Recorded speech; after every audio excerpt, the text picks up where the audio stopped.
One thing I am learning in this creative process is that I don't have time to be perfect. I don't. Perfection gets in the way of completion. Perfection gets in the way of doing something joyfully.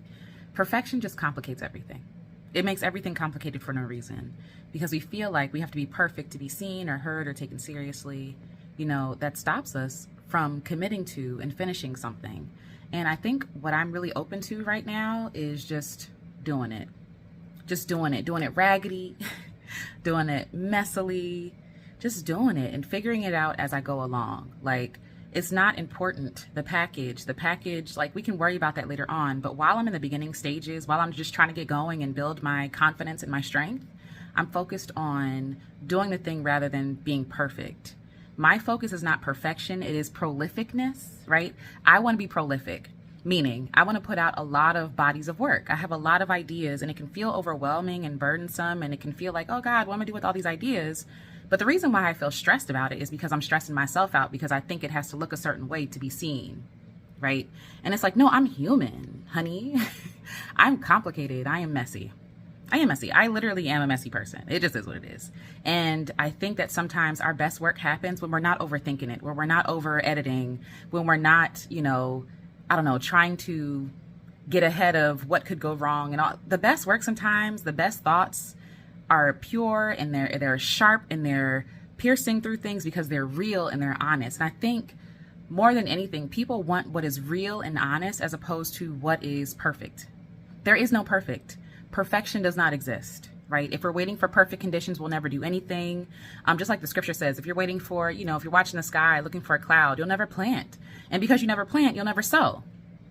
So unlearning perfectionism for me looks like doing stuff imperfectly, making things messy, and then later on going back if I feel like it and editing it, right? Who says that my first draft doesn't get to see the light of day? Who says that, right? And also when we're creating in this vacuum, when it's just ourselves, we become burdened and we also can't see beyond what we can see. It's only when we're brave enough to share our work with other people that other people can offer their criticisms, their constructive criticisms, their accolades, their praise, their support, right? The things that we need to fuel our creativity sometimes is found out there in the scary world, right? And we're holding ourselves back from so much beauty. There are things that I have put out, just like I re-shared a song that I put out in 2015. I don't think that song is perfect. I don't even sing the same, right? But when I shared the song, people still resonated with it. People still liked it. People were asking for the download link. And it's me. Like, I'm my worst critic. I am my own saboteur, right? Like, I am the one in the way. Like, these ideas of what is perfect is like, I don't want what's perfect. I want what's real and honest and sacred. And my creativity, my messiness, my humanness, because being a human is messy, all that is sacred. Perfection is not what is required for you to do the thing. Another example, one more example. I put out a book called Black Girl Creative about almost 2 years ago now. And it was littered with typos and grammatical errors, right? And people would say, oh, I would never put that out there. And I did. And people still bought the book. People still read it. People still got what they needed to get from the book, right? And what was I able to do? It was not at the end of the world when I found a typo. I went back and I edited it and I released a second edition. Right? And life is like that. We released our first editions. We're imperfect. We put the thing out there and then we're always able to edit. We're always able to do a second edition. You're allowed to change your mind. You're allowed to grow and to thrive. And at every stage of your creative journey, you're allowed to be seen. You're allowed to be loved.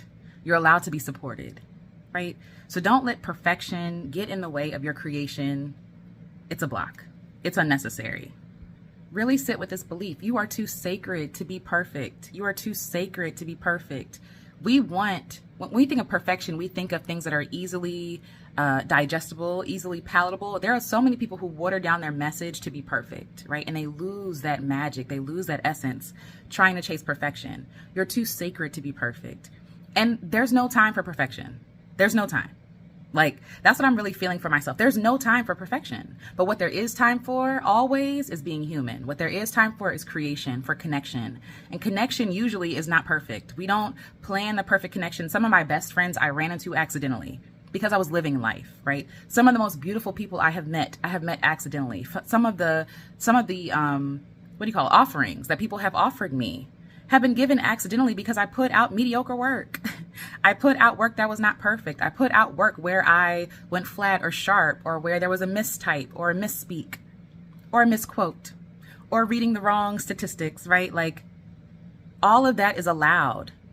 All of that is allowed. Perfectionism is oppression, period.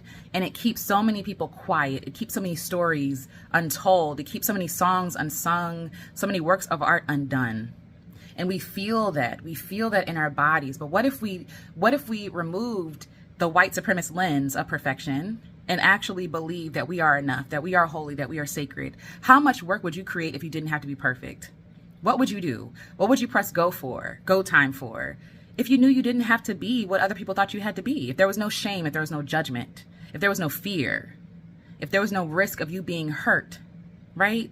And of course, this is all ideal because, of course, there are always those risks. But what if we sat with the truth that even if people feel like I am not worthy and deserving, I know that I'm worthy and deserving? What if we just got around people who got it, who understood, right? Again, perfectionism is a lie. It is oppressive because there is no perfection.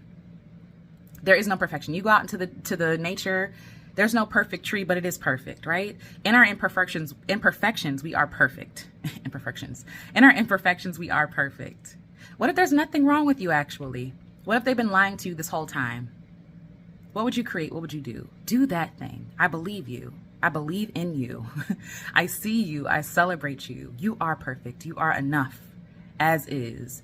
And even if you press play or press go or publish or whatever it is that you're doing, do it messy and then come back. Allow yourself to be seen. Do it messy and then come back and edit it if and when you feel like you need to do so. Okay? I love you. I see you. Do the thing. I'm here for you. I'm cheering for you. Please put it in the comments. Listen, I'm here cheering for you. Let's do it. We got this. One more thing I want to add about that, about perfection, right? Like, perfection was never required. Perfection was never what was required. It never was, right? Where somebody gave it to us to consider it and to require it, but it was never required. When God gave you your dream and your vision and your idea, when you downloaded that thing, you were given that thing for a reason, because you are equipped to do it right now. Not when somebody else says that you're ready or prepared or whatever the heck. No, you are ready right now. You are enough right now, because if you weren't, you wouldn't have been given that idea. God is not cruel. God is not unkind. God is gracious. And so God has seen you and has given you a gift, a vision, a dream, something, a talent, right? An idea. And you're creating more complications that God never gave you. God already qualifies you. God already qualified you because you have the dream. That's the qualification. That's it. That's it.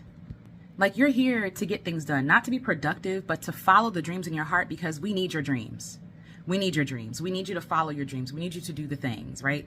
On a very simple level, right? If you are following your dream, if you are feeling fulfilled, you're going to show up in the world as a better, brighter person, as a kinder person, a happier person. It reverberates throughout the world, throughout the cosmos, okay? We need you to follow your dream, whatever that is. There's no big dream. There's no small dream. They're all valid. They're all valid. And in my mind, all of them are big, right? And big doesn't mean that you're too small to handle it. Big does not mean that you're not equipped. Big doesn't mean that you're small. No, you are big, right? Like, you are the big thing. And the dream is the thing that can happen through you. It is a gift. It is not supposed to be a burden. It is not supposed to be something that you look at yourself and say, like, oh, I'm not enough. No, your dream is confirmation that you are enough, that you're here for it. And we need your work. We need your work. We need your work out in the world. We need your art. We need your conversations. We need your movements. We need your ideas. We need all of it. We need it. We need it. We need you. We need you. We need you. We are ready for you. The idea of perfection only destroys. It only destroys. It only makes one think of themselves as not enough, right? And if you're thinking of yourself as not enough, it is harmful to you. You should put it down. It is a weapon. It is a weapon that we wield against ourselves and other people, right? Like, so put down perfection. You are enough. You are human, and that was all that was required, is for you to be willing. And we're here for it, and we're ready for you. Okay, that's all I want to say. Okay, love you. Bye.